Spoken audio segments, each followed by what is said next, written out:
Hello বন্ধুরা, সবাই কেমন আছো? আশা করি সবাই খুব খুব খুব ভালো আছো। আমার একটা নতুন ভিডিওতে তোমাদের অনেক অনেক স্বাগত। আজকে আমরা যাচ্ছি প্রিন্সেপ ঘাট। তাহলে চলো তোমাদেরকে নিয়ে যাই প্রিন্সেপ ঘাট। তার আগে দেখো এখানে কি সুন্দর সব পলাশ গাছগুলো। পলাশ গাছগুলোতে সুন্দর সুন্দর পলাশ ফুল ফুটেছে লাল লাল। সেই গাছগুলো দেখাবার জন্যেই তোমাদেরকে এই দৃশ্যগুলো দেখাচ্ছি। এবছর ইচ্ছা ছিল যে পুরুলিয়াতে পলাশ দেখতে যাব, কিন্তু সেই ইচ্ছা এবছর আর সফল হলো না। তার কারণ কিছুদিন আগেই আমরা বাঁকুড়ার বিষ্ণুপুর, জয়রামবাটি, কামারপুকুর, তার আগে ঝাড়গ্রাম আমরা ঘুরে এসেছি। সেই জন্য এবছর পলাশের সময় পুরুলিয়াতে আর যাওয়া হলো না। তাই সেই দুঃখে কলকাতায় যে কটা পলাশ গাছ আছে সেই সব পলাশ গাছের দৃশ্যই দেখতে বেরোলাম। এখন আমরা চলে এসেছি রয়্যাল ইন্ডিয়ান হোটেলে বিরিয়ানি খেতে।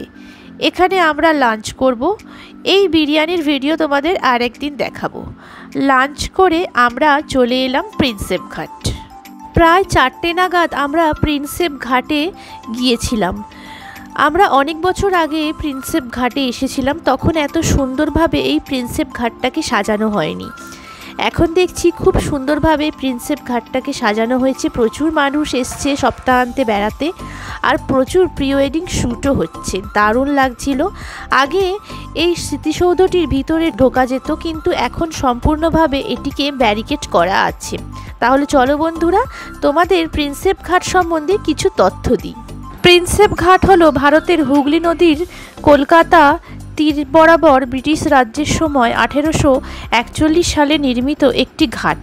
ব্রিটিশ অ্যাংলো ইন্ডিয়ান পণ্ডিত এবং পুরাকৃতি জেমস প্রিন্সেপের স্মৃতিতে প্যালাডিয়ান বারান্দাটি ডব্লিউ ফিটজেরাল্ড দ্বারা ডিজাইন করা হয়েছিল এবং 1843 সালে নির্মিত হয়েছিল। ফোর্ট উইলিয়ামের ওয়াটার গেট এবং সেন্ট জর্জ গেটের মধ্যে অবস্থিত প্রিন্সেপের স্মৃতিস্তম্ভটি গ্রিক এবং গোথিক ইনলেসে সমৃদ্ধ। এটি নভেম্বর 2001 সালে রাজ্যের পাবলিক ওয়ার্কস ডিপার্টমেন্ট দ্বারা পুনরুদ্ধার করা হয়েছিল এবং তারপর থেকে এটি ভালোভাবে রক্ষণাবেক্ষণ করা হয়েছে। প্রাথমিক বছরগুলিতে সমস্ত রাজকীয় ব্রিটিশ কর্মচারীরা প্রিন্সেপ ঘাট যেটিকে যাত্রা ও অবতরণের জন্য ব্যবহার করত। প্রিন্সেপ ঘাট হলো কলকাতার অন্যতম প্রাচীন বিনোদন স্পট। লোকেরা সাপ্তাহিক ছুটির দিনে সন্ধ্যায় নদীতে বোটিং করতে, তীরে হাঁটতে এবং সেখানকার স্টল থেকে খাবার কেনার জন্য এটি পরিদর্শন করে। প্রিন্সেপ ঘাট থেকে বাবুঘাট পর্যন্ত একটি 2 কিলোমিটার প্রসারিত সুসজ্জিত রিভার ফ্রন্ট 24 মে 2012 উদ্বোধন করা হয়েছিল। এটিতে আলোকিত এবং ল্যান্ডস্কেপ করা বাগান এবং পথ, ফোয়ারা এবং সংস্কার করা ঘাট রয়েছে। বলিউডের পরিণীতা ছবির একটি গানের শুটিং হয়েছে এখানে। প্রিন্সেপ ঘাট নামে একটি রেলওয়ে স্টেশনও রয়েছে। স্টেশনটি কলকাতা সার্কুলার রেলওয়ের অংশ, যা পূর্ব রেলওয়ে দ্বারা রক্ষণাবেক্ষণ করা হয়। ম্যান ও ওয়ার জেটি নামে কাছাকাছি একটি জেটি রয়েছে, যা কলকাতা পোর্ট ট্রাস্টের অন্তর্গত এবং দ্বিতীয় বিশ্বযুদ্ধে বন্দরটির ভূমিকাকে স্মরণ করে। জেটিটি মূলত ভারতীয় নৌবাহিনী ব্যবহার করে। প্রিন্সেপ ঘাটে আমরা বেশ অনেকক্ষণ সময় কাটালাম, বেশ ভালোই লাগছিল। মার্চ মাসে বেশ গরম পড়ে গেছিল, কিন্তু গঙ্গার ধারে হাওয়াতে বেশ ভালোই লাগছিল। প্রচুর লোক এসছিল সপ্তাহান্তে একটু টাইম নিজেদের মতো, নিজেদের ফ্যামিলির সাথে বা তাদের ভালোবাসার মানুষদের সাথে কাটিয়ে নিতে। আমিও চলে গেছিলাম সেখানে আমার হাজব্যান্ডের সাথে সেই মুহূর্তটাকে উপভোগ করতে। সেখানে যে ঘাট ছিল সেই ঘাটে প্রচুর নৌকা বাঁধা ছিল। অনেক মানুষ সেখানে নৌকাতেও চড়ছিল।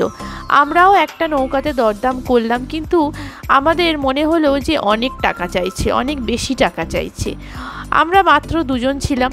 যদি 4-5 জন মিলে তোমরা যাও তাহলে হয়তো সেই টাকাটা তোমাদের কন্ট্রিবিউট হয়ে যাবে, তখন হয়তো কম মনে হবে। কিন্তু যেহেতু আমরা 2 জন ছিলাম সেই জন্যে আমরা আর সেদিন বোটে উঠলাম না, কিন্তু উঠতে খুবই ইচ্ছা করছিল। আশেপাশের পরিবেশ খুবই সুন্দর। যখন আমরা কিছু বছর আগে গেছিলাম এত সুন্দর পরিবেশ ছিল না, এত দোকানপাট, এত লোক, এত সুন্দরভাবে সাজানো ছিল না। কিন্তু এখন দেখলাম যে এত সুন্দরভাবে সাজানো দেখে মনটা ভরে উঠল। কোনো দিন যদি তোমাদের ভালো না লাগে একদিন গিয়ে ঘুরে আসবে, অবশ্যই তোমাদের মন ভালো হয়ে যাবে। তারপরে আমরা দেখলাম যে এখানে কিছু ছেলে মিলে এখানে গিটার বাজিয়ে গান করছিল। তাদের একটা পেজ আছে, সেই পেজটা প্রমোশনের জন্য, কিন্তু সময়টা ভালোই কাটছিল। ছেলেটি খুবই পরিশ্রম করে গান বাজনা করছিল, আর আমাদের পরিবেশটা আশেপাশে খুব সুন্দর হয়ে উঠছিল তার গানের মাধ্যমে। কিছুক্ষণ তার গান আমরা শুনলাম, তার সাথে সেই গানেতেও আমরা যোগ দিলাম। তার গানটা এখানে দিতে পারবো না কপিরাইটের জন্য, কিন্তু বিশ্বাস করো আশেপাশের পরিবেশ আর এই সুন্দর গান সব মিলেমিশে যেন একাকার হয়ে যাচ্ছিল। সব কিছু মিলেমিশে যে বিকালটা এত সুন্দর হয়ে উঠবে তা আমরা ভেবে উঠতে পারিনি। দেখো, প্রচুর মানুষ এসেছিল, এসে এই সুন্দর দৃশ্যের সাথে সুন্দর গান উপভোগ করছিল। আমরাও কিছুটা উপভোগ করে নিলাম, বেশ ভালো লাগছিল।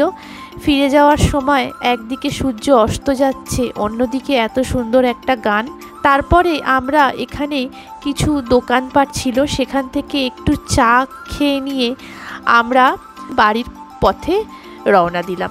আমাদের বাইকটা এখানেই কাছাকাছি পার্ক করা আছে। আমরা একটু চা খেয়ে নিয়ে তারপর বাইকে করে আমরা বাড়ির পথে রওনা দেব।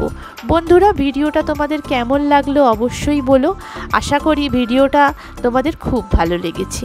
যদি ভালো লেগে থাকে তাহলে তোমরা অবশ্যই ভিডিওটা একটা লাইক করো, কমেন্ট করো যে তোমাদের কেমন লেগেছে। আর যদি তোমাদের কোনো মতামত থাকে আমার ভিডিওর কমেন্ট বক্সে তোমরা জানিও। আর পারলে ভিডিওটা তোমার বন্ধুবান্ধব বা চেনা পরিচিতদের সাথে শেয়ার করে দিও।